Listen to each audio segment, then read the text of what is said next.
Gerakan berkemah di seberang gedung DPR menjadi cara lain berunjuk rasa secara damai. Sejumlah orang dari beragam latar belakang mendirikan tenda di trotoar dekat rumah wakil rakyat. Bermukim berhari-hari, menyuarakan aspirasi lewat bermacam ekspresi. Jumlah peserta bukanlah yang utama, melainkan semangat bersama menjaga demokrasi dan supremasi sipil. Gerakan ini bermula dari jagat maya, diinisiasi para warganet yang berinteraksi lewat akun X @barengwarga. Mereka resah dengan situasi demokrasi di negeri ini yang dinilai balik mundur ke era Orde Baru. Apalagi setelah revisi Undang-Undang TNI disahkan. Namun aksi damai camping bareng warga direspon dengan represi. Aksi dibubarkan, tenda dibongkar berulang kali. Apakah semangat mereka surut kini? Jurnalis Heru Hetami dan Astri Wanasari memotret perjuangan para penjaga tenda perlawanan bareng warga. Itu kayak pertama kali ketika aksi yang Indonesia Gelap, ya kan? Pertama sih hanya ikut memantau keadaan aja. Tinggal di tenda berhari-hari bukan perkara gampang, apalagi di tempat yang tidak biasa untuk berkemah, di trotoar misalnya. Tidur beralaskan terpal, menahan dingin dikala angin malam menghantam. Saat hari terang, giliran panas terik membakar. Semua tentang bagaimana cara bertahan. Begitu yang dikatakan Awe. Jadi ada teman saya yang punya toleransi panas tuh agak, pusing gitu ya. Kita beli Cool Aid, ada. Jadi kalau mau pakai Cool Aid kan itu buat sensasi dingin gitu ya. Iya, kopi fair, karena tadi tuh kan terik banget ya biarpun di bawah pohon, tapi ya udah. Awe bukan nama sebenarnya. Merupakan salah satu peserta camping bareng warga. Aksi damai di seberang gerbang Pancasila DPR menyuarakan penolakan terhadap revisi Undang-Undang TNI. Perempuan yang baru saja lulus kuliah ini tak ingin identitasnya diungkap demi alasan keamanan. Kita bisa lihatlah keadaan kawan-kawan yang ikut aksi di daerah seperti apa. Camping bareng warga bukan sekadar berkemah bersama. Mereka tetap lantang bersuara tolak revisi Undang-Undang TNI, tegakkan supremasi sipil, hanya saja berbeda cara ekspresinya. Kita sudah lelah Mas dengan kekerasan sebagai balasan tuntutan dan aktivisme kita gitu. Kita pingin yang fun, damai, semuanya teraspirasikan dan juga selamat gitu loh. Peserta camping terbuka untuk semua kalangan dari beragam latar belakang. Kegiatannya pun ringan dan santai. Sekadar membaca buku, senam, atau belajar bahasa isyarat. Yang kayak kita bawa fun aja. Kayak kemarin kan pas camping kita buat nail art camping. Ya, make up gitu kan. Terus ada yang siapa yang mau di facial beneran mukanya di skincare, dan sekarang kita di bawah fun aja gitu loh. Itu kayak make up and everything is part of our activism. Sambil lesehan, ada yang main gitar, ada yang dengerin musik, ada yang bawa buku, macem-macem sih, jadi nggak pernah bosen. Harapannya mereka yang duduk di Senayan tergerak untuk mendengarkan tuntutan rakyat. Gerakan camping bareng warga bermula dari obrolan daring di akun X @barengwarga. Mereka saling melontarkan keresahan tentang arah pemerintahan yang dianggap makin jauh dari amanat konstitusi. Jadi fenomena emang bareng warga ini kayak, ya emang kita punya keresahan yang sama. Akhirnya ada satu wadah dan satu skup komunitas yang bisa menjaring kita bareng-bareng gitu. Akhirnya kita RI salah satu pengelola akun bareng warga merangkum keresahan itu. Jadi itu emang untuk komunitas bersama bareng-bareng, kayak bahu-membahu, kayak kayak bikin orang-orang tuh pada sadar bahwa kita tuh ada buat bantu menegakkan keadilan. RI merupakan pekerja medis. Telapak kakinya diperban saat kami temui di sebuah tenda berukuran 2x5 meter.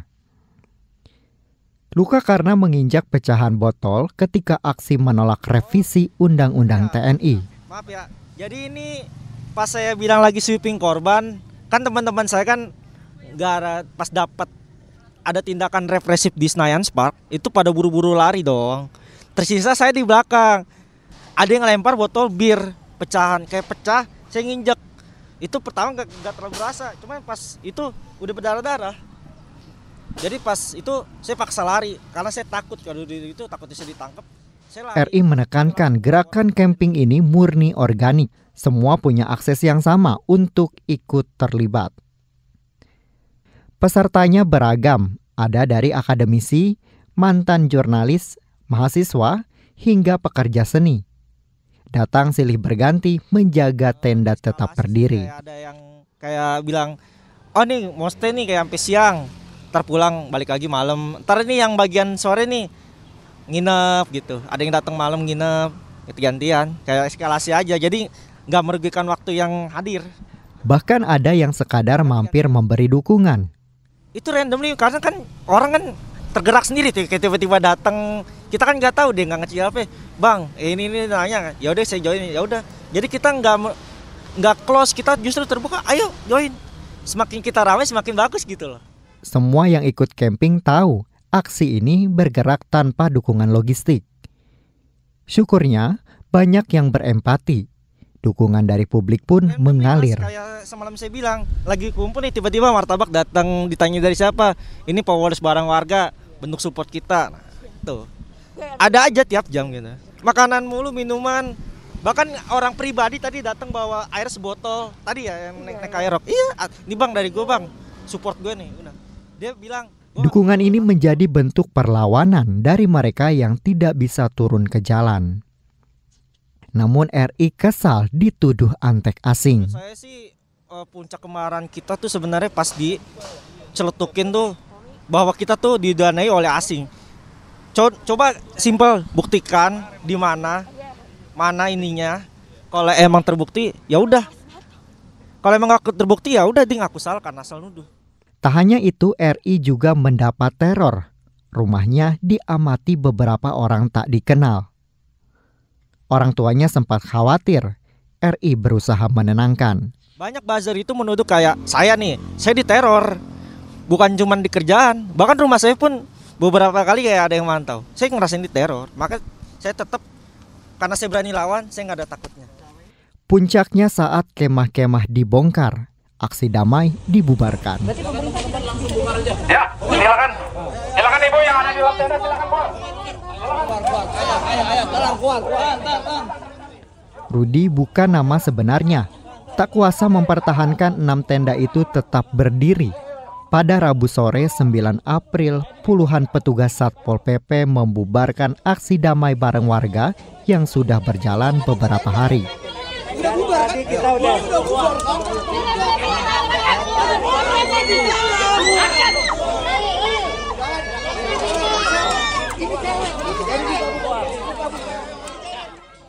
Rudi sempat terlibat adu mulut, mempertanyakan alasan pembubaran yang dinilai tak masuk akal. Yang kami bingung adalah alasannya estetika. Mereka mempersoalkan tenda yang berdiri, terus mereka mempersoalkan kami ada di trotoar. Yang harus saya tegaskan di sini, bukan kami yang menginginkan menenda di trotoar, tapi kami dipaksa oleh Pamdal DPR untuk bertenda di trotoar. Awalnya kami ingin bertenda di pagar belakang, di depan pagarnya gitu, di gerbang. Gubernur Jakarta Pramono Anung mengeklaim telah mengevaluasi tindakan pembubaran tersebut, memastikan ada sanksi bagi jajarannya yang melanggar prosedur. Pernyataan Gubernur Jakarta sempat menumbuhkan asa peserta aksi bareng warga. Kemah-kemah damai kembali berdiri di seberang gedung DPR 4 hari usai dibongkar. Ini piknik melawan, jadi kata mereka. Gak ada salahnya kita coba lagi. Dan kebetulan animo dari masyarakat, dari teman-teman itu masih tinggi dan masih punya harapan untuk kita perpanjang lagi. Dan bahkan Dani bukan nama sebenarnya. Ingin gerakan camping bareng warga terus bertahan. Mau tahu pokoknya ini harus ada lagi gitu. Itu yang lagi berusaha, itu yang selama ini jadinya kita bikin lagi gitu. Selain memang kita emang udah paham nih pas pertama kali bakal dibubarin, besok coba lagi, bakal dibubarin besok coba lagi gitu. Jadi sekalian aja tahan-tahanan napas gitu, panjang-panjangan napas sama upaya-upaya mereka buat ngerepresi kita.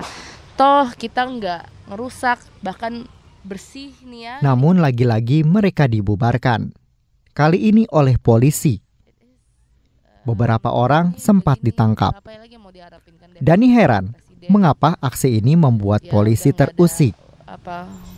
Jujur ya kadang kalau pikir gitu sedih juga gitu, karena kayak aduh bener-bener di sini kayak kita cuma jadi kayak semut buat diinjek-injek aja gitu ya. Tapi mau gimana, satu-satunya yang bisa diharapin ya kita berkumpul gitu. Dan jadi perempuan 28 tahun itu tak patah arang. Ia ingin nyala api perlawanan dari warga tetap dijaga. Ini lagi ya kita berusaha untuk nge-keep api itu supaya ada gitu, menciptakan memberikan wadah-wadah bagi semua orang, entah offline maupun online, entah di tenda maupun di internet, untuk orang-orang yang mau melawan. Dia berharap banyak warga yang makin sadar pentingnya mengawal pemerintahan. Sebab warga juga yang bakal kena dampak paling besar dari kebijakan yang dibuat asal-asalan. Menunjukkan bahwa mereka memang nggak bisa menerima kritik dalam bentuk apapun. Karena selama ini, menurut pakar hukum tata negara Bivitri Susanti, gerakan berkemah bareng warga adalah bentuk lain dari demonstrasi. Gerakan ini bisa berkembang lebih masif karena punya nilai dan tujuan yang berakar kuat meski kemasannya terkesan ringan. Harus santun segala macam. Kan sebenarnya teman-teman bareng warga tuh sengaja kan ngeledek itu. Untuk bilang bahwa ini kita udah santun nih, ternyata masih dibubarin juga. Sebenarnya itu membuktikan bahwa soalnya bukan pada cara menyampaikan pendapat, tapi memang mereka memang tidak suka dengan kritik, bagaimanapun caranya. Pengajar Sekolah Tinggi Hukum STH Jentera itu mengkritik tindakan pembungkaman oleh aparat. Bivitri mengingatkan kebebasan berekspresi dilindungi konstitusi. Nah, dalam undang-undang itu ada undang-undang tentang kebebasan menyatakan pendapat di muka umum. Dan juga di konstitusi. Nah, sebenarnya kan kemah-kemah itu bukan orang kemah iseng, tapi sedang menyatakan pendapat. Jadi sebenarnya mereka nggak berhak untuk membubarkan sebuah, itu kan sebenarnya unjuk rasa ya, cuma bentuknya aja berbeda. Jadi unjuk rasa tuh nggak boleh. Bagi Bivitri, peristiwa ini menjadi cermin buram demokrasi.